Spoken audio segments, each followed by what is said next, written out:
So someone said to me the other day that the condition of the world is so terrible right now that their first response is to want to climb into bed and pull the covers over their head. I don't think they were joking. And I certainly emphasize completely with those feelings.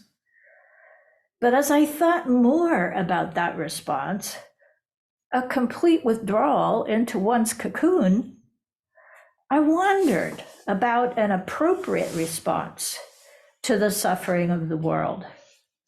Now, I've spoken several times lately about Yunmen's koan, an appropriate response. And I'm reminded of that koan when I ponder this question. What is an appropriate response to the suffering of the world? First of all, I feel discomfort personally when I see pictures online of wounded people, especially children.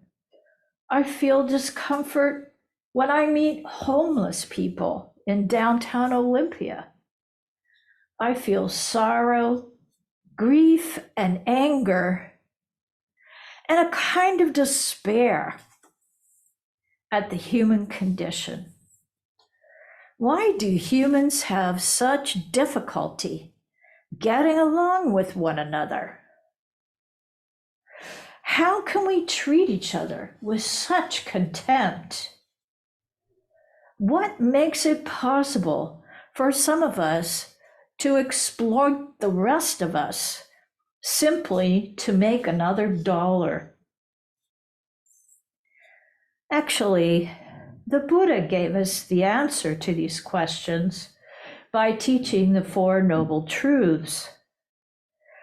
Thomas Clary, in his version of the Dhammapada, translates the Four Noble Truths like this. Conditioned states are unsatisfactory. In other words, our traditional one, there is suffering.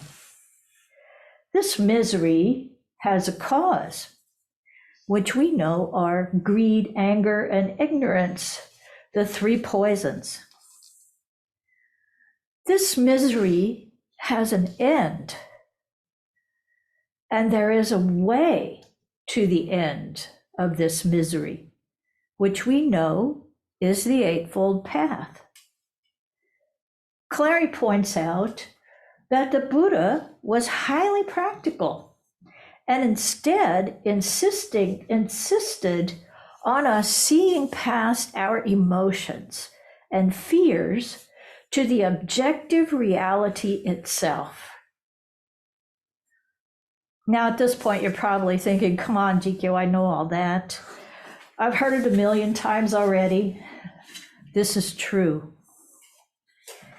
But it's easy to forget to touch in on the teachings in the midst of all this chaos.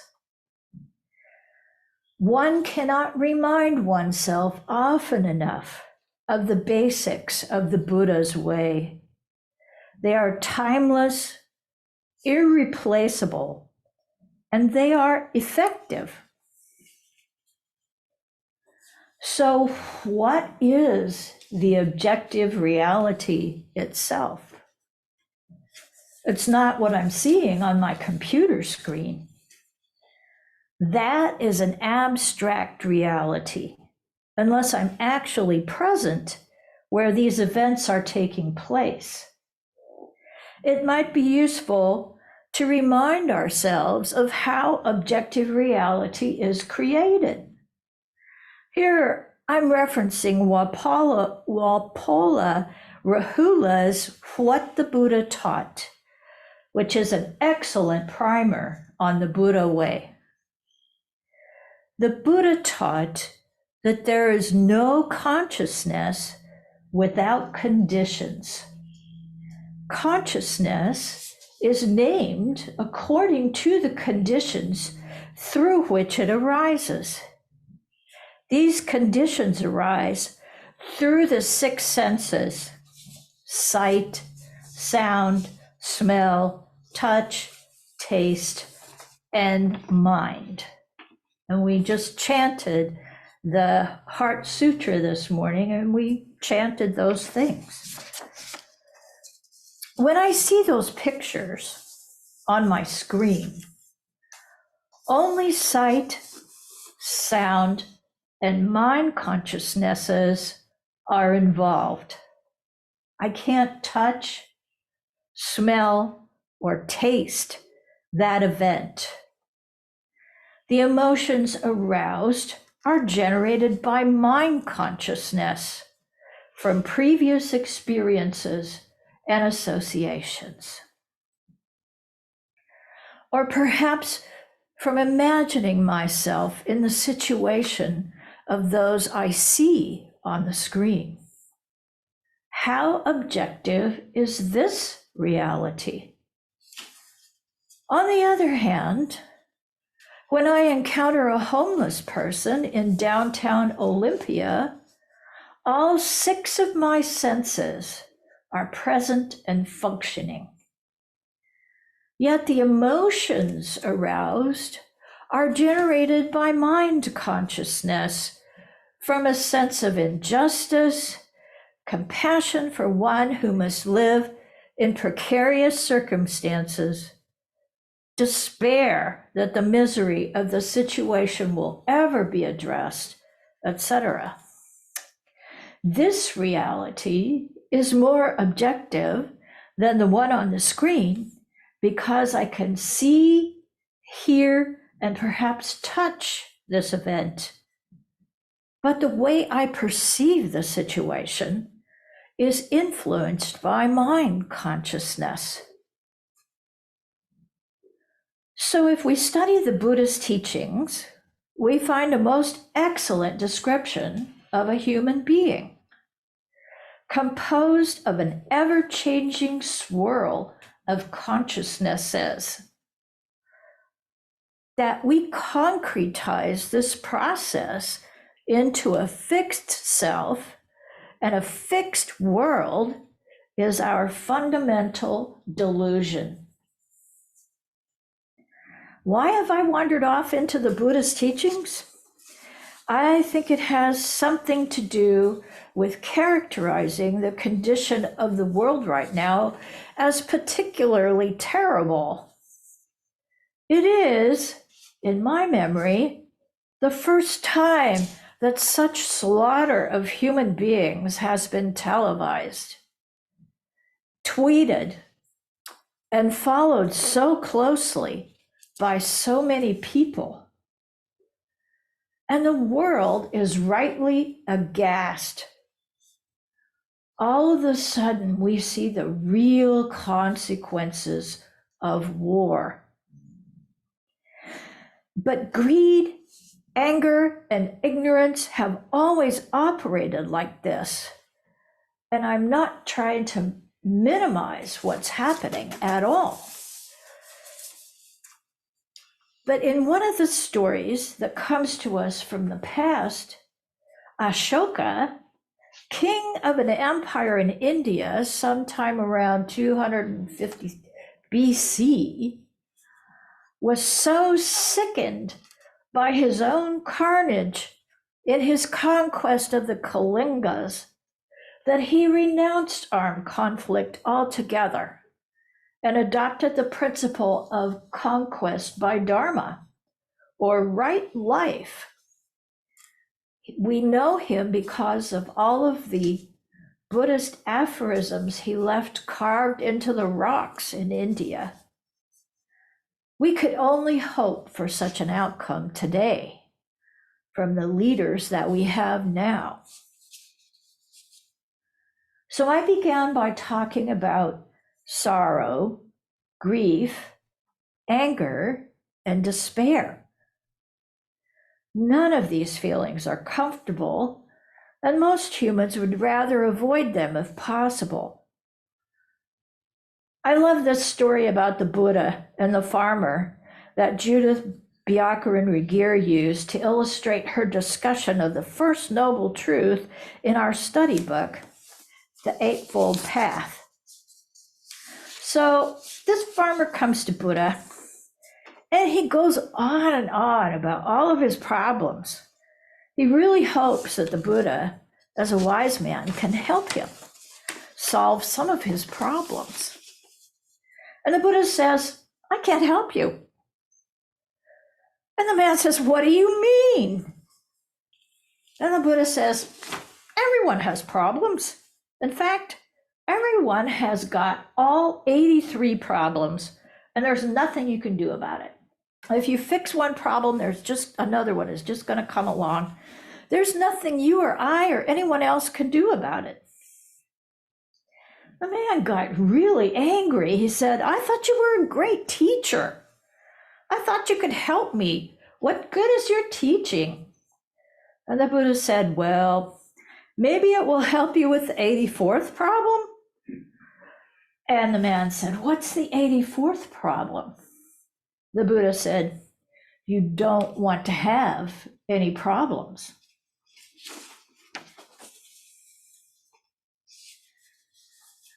Byakuren also talks about her first dokusan with Katagiri Roshi, in which they both sat in silence for a few minutes. And finally, he leaned over and said to her, you can't escape pain, and rang the bell. We want to crawl under the covers to escape our pain. We have the 84th problem. We don't want to have any pain. But as long as the 3 poisons are present in the world, we can't escape pain. This is our objective reality.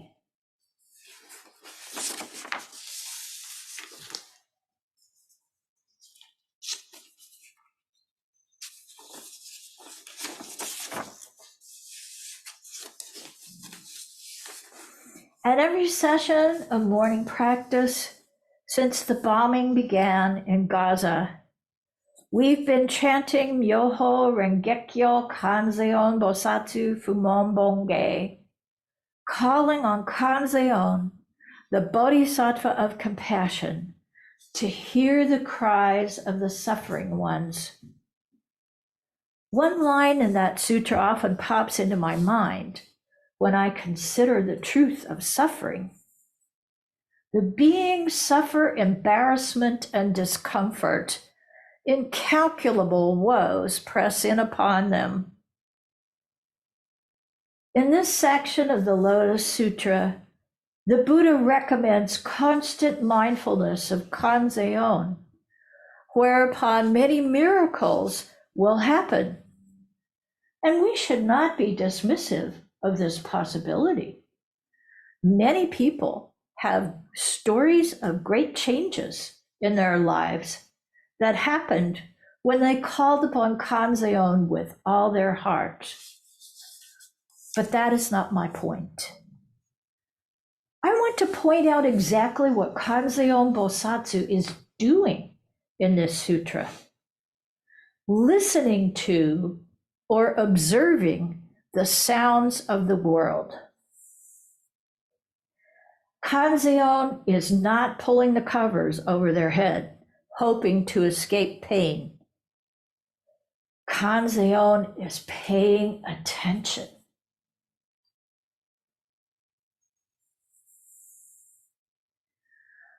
This is also our task as aspiring bodhisattvas.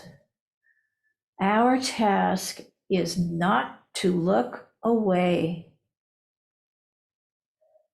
We must open our hearts fully to the cries of the world.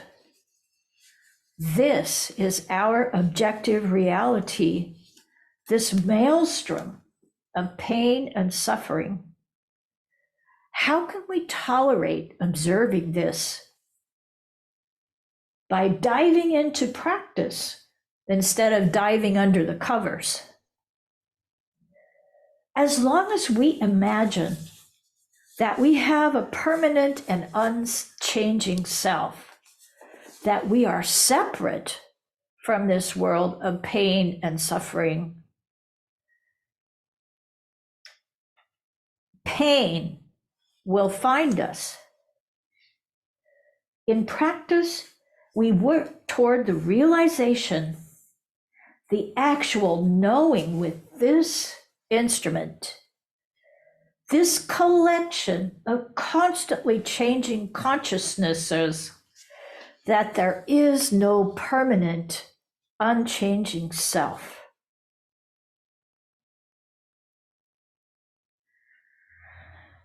This is the basic reality that all of us must, the basic realization that all of us must acquire. What Katagiri Roshi called spiritual stability, which he described as being a place in ourselves that is quiet, connected to everything, and beyond personal identity. From this place of alignment with objective reality, we can receive the cries of the world with equanimity and compassion. By diving into practice, by aspiring to the realization of our true self, by acquiring spiritual stability, we become capable of an appropriate response. We become true bodhisattvas. May it be so.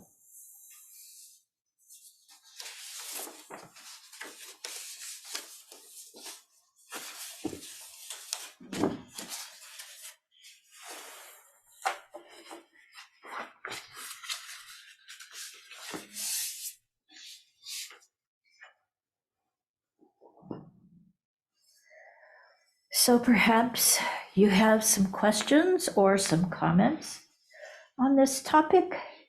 We have about 15 minutes.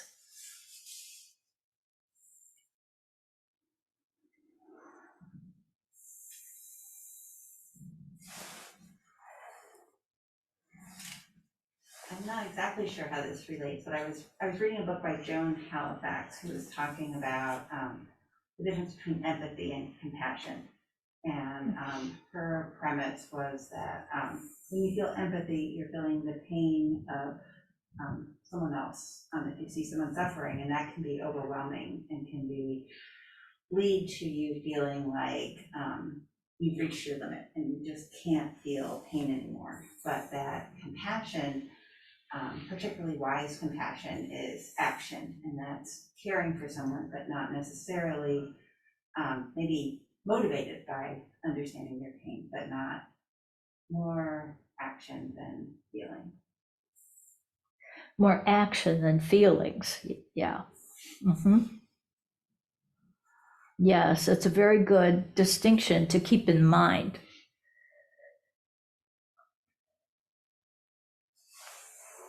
Thank you.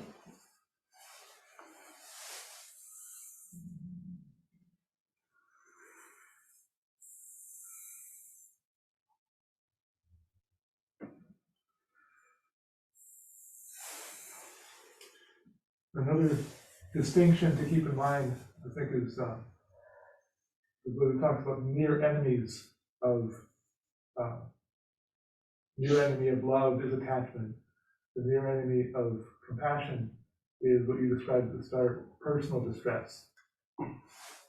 So compassion is focused on the other, wishing for them to be free of their suffering. Personal distress is that I can't deal with it, with seeing their suffering. So they're not the same thing. Yes, yes. It's not personal. Mm-hmm. It's not personal at all to say, well, I can't deal with seeing this suffering. it's not personal. Once you have realized that this small self doesn't really exist, then you're free to exhibit all kinds of compassion because you don't have to protect it. You don't have to defend it. It's a whole different world.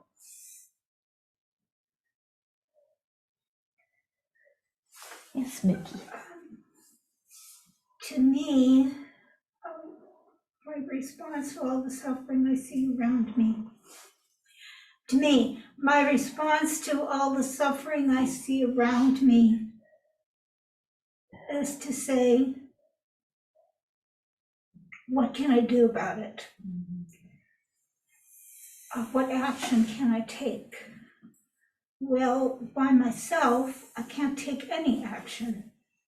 I don't have large sums of money to throw at any given problem. I try to minimally support certain aid organizations that are doing, that I feel are working on issues that I care about. And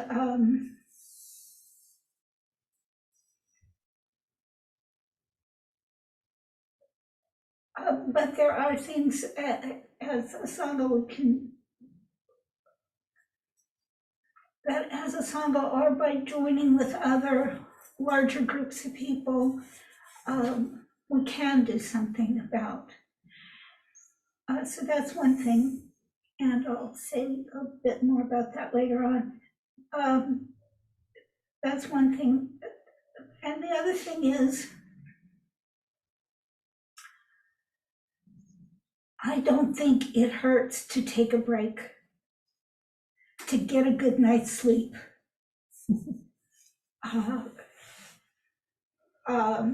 It's good to, I always try to keep informed about issues in the world where people are suffering. The Middle East, of course, comes most readily to mind right now. But you can't wallow in it 24/7. That's not being effective. You need a good night's sleep, and you need to lie down and rest sometimes. And you need to turn off the TV sometimes. So That's a good point, Mickey, and I'm glad you brought that up because I think that to take a few minutes every day to just be, to sit down somewhere and just be in awareness of your surroundings, awareness of the environment around you, to just be. It's amazing. Your body just relaxes.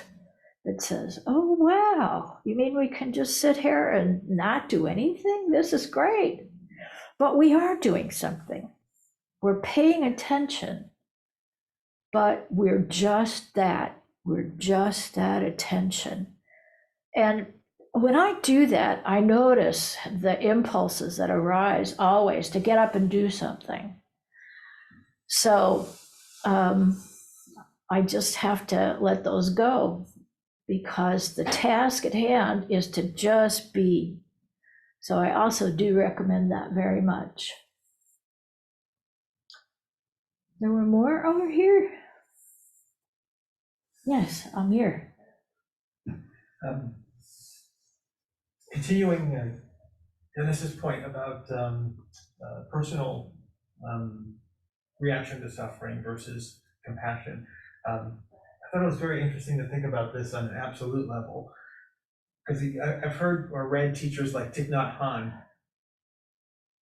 describe compassion as the same as when your left hand is injured, your right hand immediately comes to its aid, and that's how you should approach compassion towards others. But to do so, you have to eliminate any separation between you and suffering of others. And so on an absolute level, it does become personal, but personal not from the standpoint of I, personal that it's personal because there's no separation between anything. Yes, in the Eightfold Path, Shodo Spring, in her chapter on right action, talks about the world as my body. And how in this poem that she quotes from a young woman, you ask the world, where does it hurt? And the world says, everywhere, everywhere, everywhere. So the world is my body. There's no separation. We are connected to everything. And that is why we feel this so deeply. It touches us so deeply. It touches our very core. And it's because we're connected. There's no separation. So we do what is there for us to do, what we're able to do. Because in action, our attention goes away from this small self. And in action and service lies happiness. We can bring happiness to the world because we can take action and be of service to others.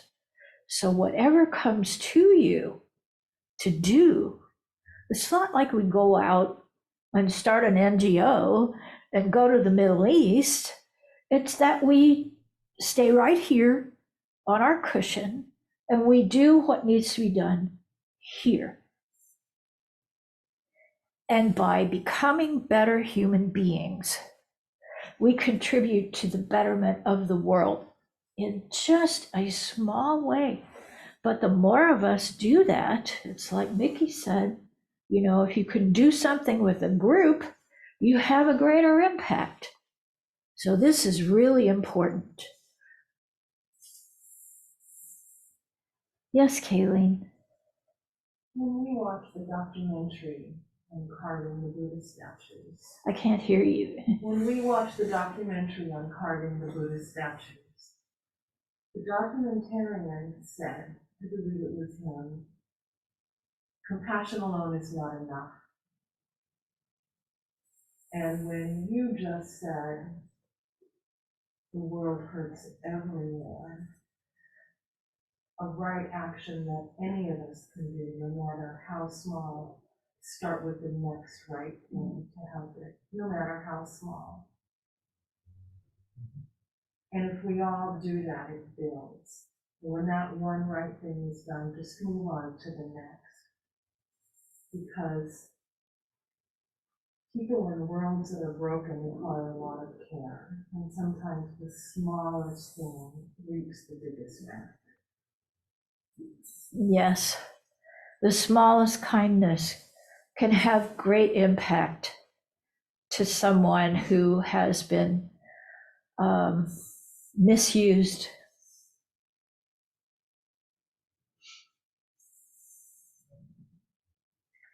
Calvin. I've had the privilege of experiencing a lot of suffering, and no more than anyone else, but certainly not less. And I think that after a lot of contemplation about that very subject, I found that as has been mentioned already, it's overwhelming, the suffering that is around all of us all the time. And what do? You either run, you hide, or you try to do something to maybe make yourself feel a little bit better about the situation. I found that for me, it was the realization that if I just do what I can do to not be the source of suffering, was very, very impactful to me. And from there, I started thinking of, well, where did all this suffering come from? Is it created in a vacuum, or how does it occur? I mean, we have pain and we grow old and we become sick or we become weak. Those are the natural order of things. But the suffering that we perpetuate on others, where does that come from? How did that happen? If you look at, and we all have seen the horrific actions that are happening currently in the Middle East, that is so overwhelming and it just breaks your heart. But where did that come from? And if you go back far enough, I believe, if you go all the way back, two people disagreed. That's what it was. And so when I'm overwhelmed and I realize I can't go back and fix that, what I can do is when I see something that I can actively get involved in, something small, be it raking a leaf, picking up a leaf that's on the floor, someone else may not step on it and slip and fall. I don't know. We're not keeping score. And that's what I can do. If I'm engaged actively in that, then that has to be enough.